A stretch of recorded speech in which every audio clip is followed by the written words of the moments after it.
Welcome to another DRPG Bite-Size Talks technology special. Today I'm here with Nick Fagan. Nick is our creative technologist here at DRPG.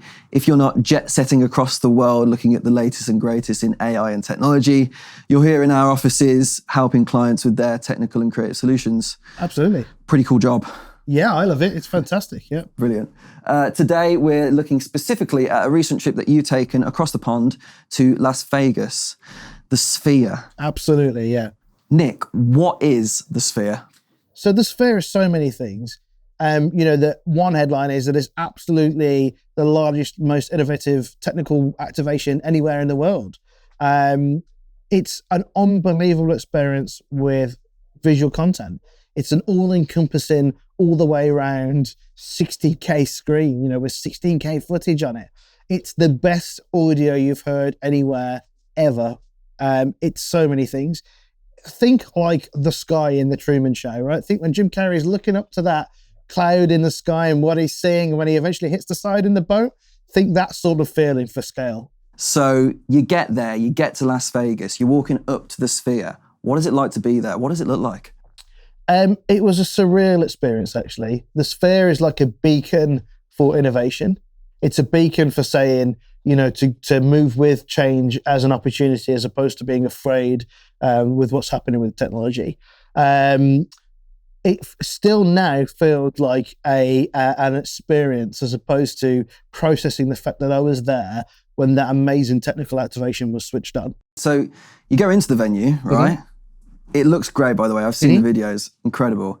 You go in, you get your popcorn, you sit down, you've got LeBron James on your left, you got Sir Paul McCartney on your right, Oprah's somewhere over there. As you do. Opening night, right? You two come onto stage. It's their first performance since 2019 as a band. What was that like? It was electric. So when we entered the auditorium, they cleverly portrayed what felt like the inside of like a solo. So the Sphere, as you can guess from its name, is a spherical shape, but they bent the content on the screen so it felt like it was a never-ending column. So you kind of felt actually when you went in a bit oppressed by like this concrete, jungle vibe that was, on the walls. And then all of a sudden, when you two started, it was like somebody had sort of, taken a blindfold off you. It was electric. You could see, in the content, dust coming off the concrete, cracks started to form, and the whole side of the Sphere opened up like somebody had peeled back the building and you were looking out into the real world. It was like nothing else. Wow. I bet you felt quite special to be one of I did. The technical solutions that I know we're going to get into a bit in that building, we've been talking about for a little while. And it's like I say, that beacon of innovation that, what we've been saying you can do with technology, somebody's done it, here it is, let's crack on. So that moment in time for me was really special. So you saw you two perform on the Friday. Correct. Then you get to the Saturday, yeah, an even smaller audience this time, because obviously the main audience can be up to 17,500, 18,000. Yeah, it's nearly 18,000 to my knowledge. And you're right, actually, Sunday was an invite-only chance to see a piece of footage called Postcards from Earth. I say a piece of footage, a film that was specifically created for the Sphere with that technical solution in mind. There were some incredible moments, and it was filmed very, very cleverly. In fact, actually, for the first opening 5 minutes or so, you see this still unbelievably good, but like a 16:9 picture on a small part of the Sphere's screen.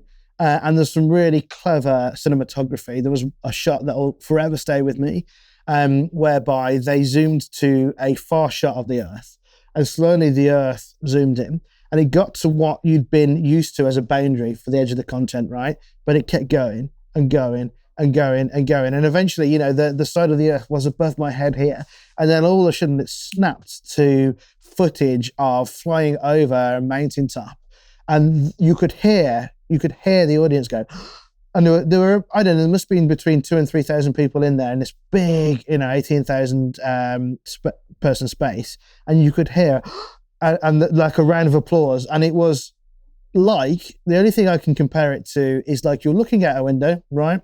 And then somebody opens the window, they take the glass away. That was the same experience for the content, and it was a whole new experience. Wow. I kind of want to get into the technology a little bit. So the Sphere, right? Yep. It's the highest quality screen, highest resolution screen on planet Earth. Yep. You couple that with the highest quality audio that you've ever heard. And I want to get this right because I wrote down some notes here. Great. So it's Holoplot's X1 speaker system. Yep. And nearly 2,000 loudspeaker modules, right? Yep. And 167,000 speaker drivers, amplifiers, and processing channels. What does that mean? So there are some incredible things happening in the Sphere every moment. So the Sphere could be quite a hostile environment for audio. It's a sphere, so everything is looking inwards on itself. And there are nowhere when you're inside the venue that the pixel canvas is interrupted by looking at a speaker. The speaker's behind the screen. So nowhere do you see a speaker, right? That's incredible. But when you've got a canvas that is all-encompassing and actually comes behind you, you need to be able to pull the audience in the right direction. And they do this by a thing called audio imaging, right? Audio imaging is, if I'm sat here and I'm talking to you, you're looking at me, right? If I'm sat over there and I talk to you, you know where I am from what your ears hear. And that's audio imaging. So we're able, in this incredibly large canvas, to steer the audience to the exact point that we want them to look at. So you're looking at 16K footage and your mind is already blown, and you're looking at a sea of balconies. So there was one shot where they had some drone footage coming out the side of a building, and you could probably see, 300 different conversations, 300 different balconies on this shot. And you were drawn in by the sound of somebody taking a selfie in a conversation to one balcony. So there was one point that Holoplot steered the audience to the right point at the right time. And yes, you're right, there are nearly 2,000 cabinets in that room. And in reality, each one of those speakers has nearly 100 amplifiers and 100 drivers in each. And we're able to do some incredible things with that solution. And actually, what's often overlooked when we talk about these technical solutions, it's incredibly difficult in any environment to have somebody stood in front of the stage hear the same thing as somebody right at the back of an 18,000 seat auditorium. And Holoplot does it, measurably so. Even without opinion, the sound is the same as it is at the front. The same pressure levels, the same quality, the same balance. Actually, opinion-wise, it's insane. I was sat quite a long way from the stage in what is known as the most premium section of the Sphere. I was shocked when I walked in to see how far away the stage was. But what was amazing is the second they fire up Holoplot, the band are here.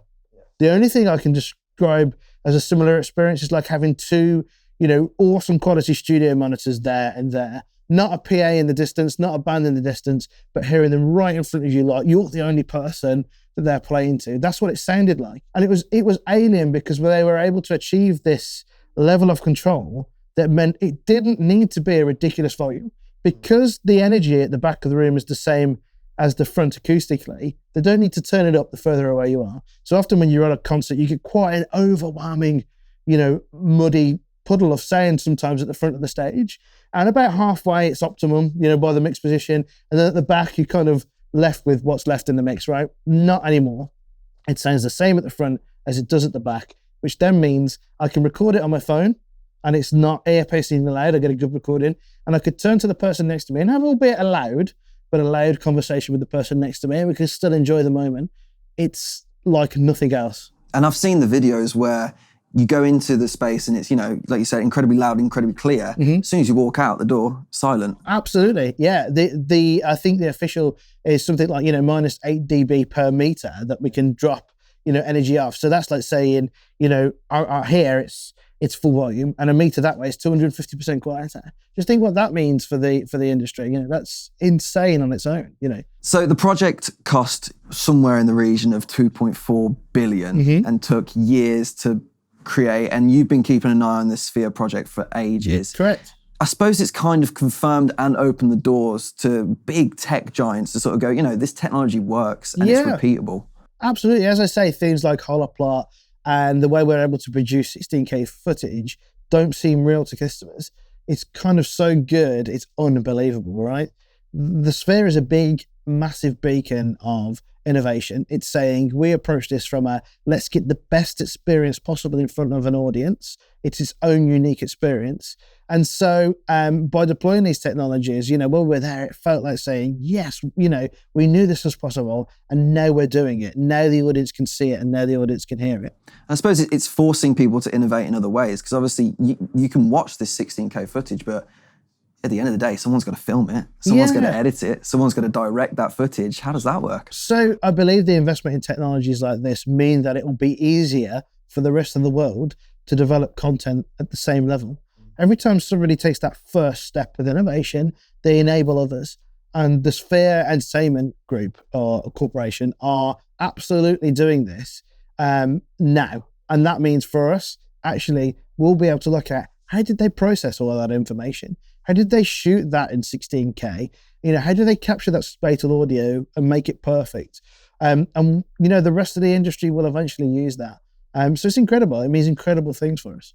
I suppose, what I would be asking myself now is, what does it mean to me? Yeah. Like, what am I going to see change in the next 10 years that's going to, make a difference? Am I going to see these Holoplot speakers pop up places? Am I going to start hearing audio? Because I can't imagine what the audio will sound like. Yeah. So what will change?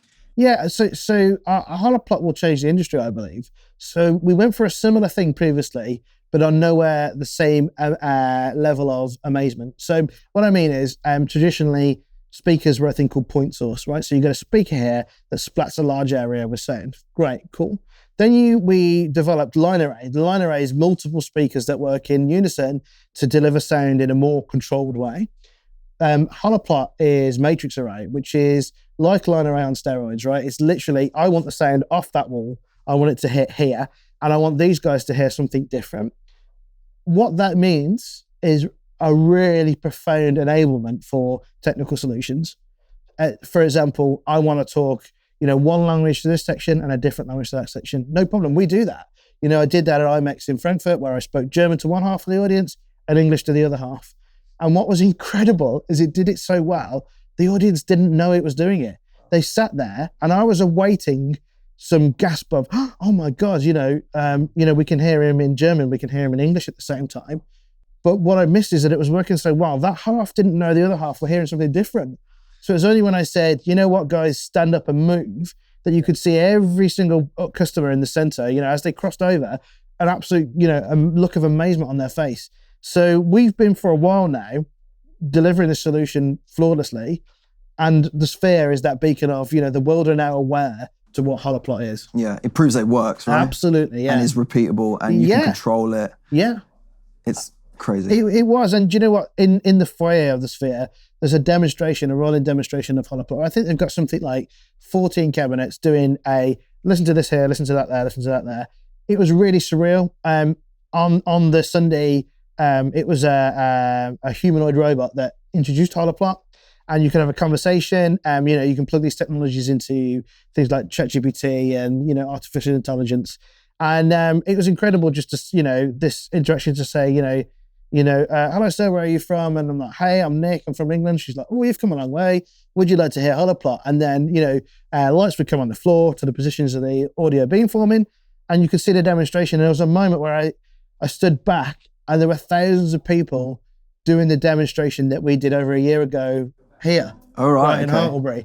That was a really special moment to see the world see what we've been saying for a long time, and just have a unison of various different demographics understanding the potential here with this technology. It's insane.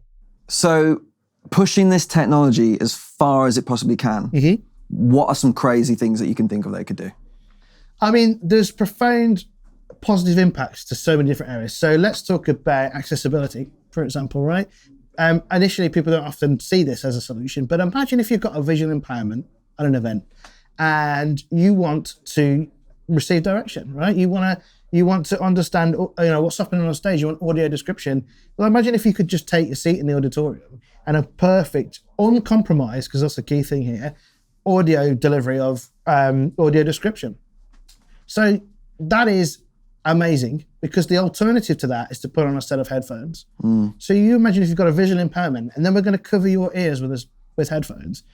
The way that's been described to me before from an individual was, that's sort of like losing your peripheral vision. When you put a set of headphones on somebody with a visual impairment, they lose all sense of, are the audience reactive positively? Are they reacting negatively? All those amazing moments that I talked about where the audience gasped, you would have no idea if you couldn't see and you couldn't hear the room properly. Holoplot enables us to remove that barrier, take away the headphones, sit there and receive beautiful audio description. And by the way, within close proximity to yourself, people won't know that you're even hearing audio description. It's insane.